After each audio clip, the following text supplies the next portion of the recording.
Masalah ini kelihatannya sepele, tapi kalau sampai diremehkan, bisa bikin usaha bakso Anda makin sepi peminatnya. Nah, kalau Anda pernah mengalami hasil bakso Anda kadang bagus, tapi kadang jelek, tidak stabil, bentuknya kriwil, bahkan pecah, maka pembahasan hari ini akan cocok untuk Anda, karena Anda akan mengerti apa sih masalahnya dan bagaimana solusinya. Cukup banyak pedagang yang tanya ke saya tentang masalah bakso kriwil dan pecah tadi. Yang repot, hasil bakso ini tidak selalu terjadi. Jadi terkadang mereka bikin bakso itu hasilnya bagus, tapi kadang-kadang hasilnya bisa pecah, bisa kriwil. Padahal kalau kita ngomong hasil bakso pabrikan, mereka bisa selalu stabil, teksturnya itu bisa selalu bagus. Lantas apa yang membedakan kok pabrikan bisa bagus, stabil, tapi kita terkadang mengalami masalah seperti ini? Ada dua yang menyebabkannya. Yang pertama, ada kemungkinan salah di proses rebusnya. Nah, kalau kita ngomong bakso hasilnya pecah, kriwil, salah satu faktor yang mempengaruhi adalah suhu panas. Ketika kita merebus, baksonya masuk, tapi airnya terlalu panas, ini bisa menyebabkan pecah. Kenapa? Karena kalau kita ngomong bakso, yang bikin dia bulat bagus, kenyal, enak, keras, itu selalu ikatan protein yang bagus. Masalahnya, protein sendiri itu dia terbatas di suhu tertentu. Jadi kalau kita ngerebus, suhunya terlalu panas, ngelewatin batasnya si protein, dia akan pecah, ikatannya pecah, sehingga hasil baksonya pecah-pecah dan kriwil. Ini yang membedakan. Hal yang membedakan antara pabrikan dan orang biasa dalam proses rebus nih, biasanya adalah masalah SOP dan kestabilannya. Kalau kita orang awam biasanya ngerebus bakso berdasarkan apa? Pengamatan, feeling dan sebagainya. Oh, baksonya ngapung, kelihatan bagus, matang, ya sudah selesai. Pabrikan tidak melakukan hal seperti itu. Mereka memiliki standar suhu air harus sekian derajat panasnya, dan kalau ukuran bakso sekian, mereka bisa tahu lama waktunya sekian. Kenapa? Karena mereka sudah meneliti sebelumnya. Nah, kalau sudah baku, sudah standar, semua di termometer stabil, maka ini yang menjadi pembeda sehingga pabrikan bisa stabil. Lantas apakah kita bisa melakukannya? Seharusnya bisa.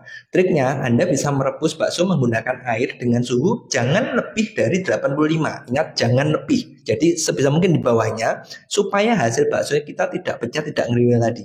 Kalau satu tadi adalah tentang rebusnya, yang kedua adalah masalah bahan. Nah, bahan ini bisa dari resepnya, bisa dari kualitas dagingnya. Kalau resep itu bisa karena yang namanya lemak.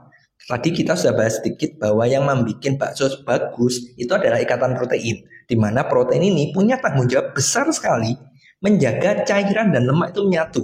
Nah, kalau kita ngomong lemak dari daging yang kita pakai itu sudah mengandung lemak. Belum lagi kalau kita tambahkan lemak tambahan, misalkan dari mana? Mentega, margarin, kulit ayam, kuning telur. Ini semua sumber lemak sehingga kalau protein katanya tidak bagus, maka ini yang bikin pecah-pecah dan keriwil tadi hasilnya. Yang repot, kalau kita orang biasa, biasanya membeli bahan-bahan daging sapi itu tidak ada standar yang baku.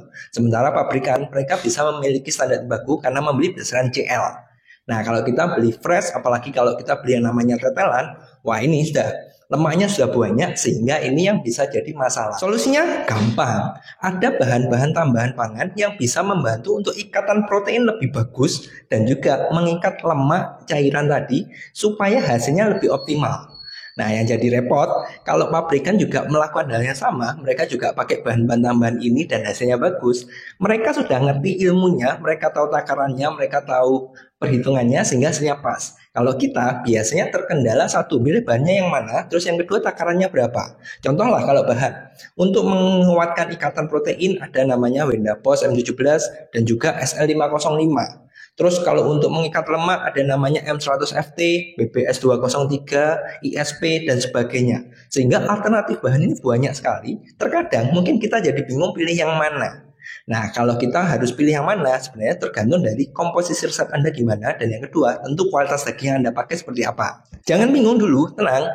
Solusi gampangnya adalah Anda bisa coba dulu pakai yang namanya Wendapos M17 dan SL505. Kalau ternyata Anda menggunakan tetelan, terus menggunakan banyak lemak, Anda bisa menambahkan M100FT.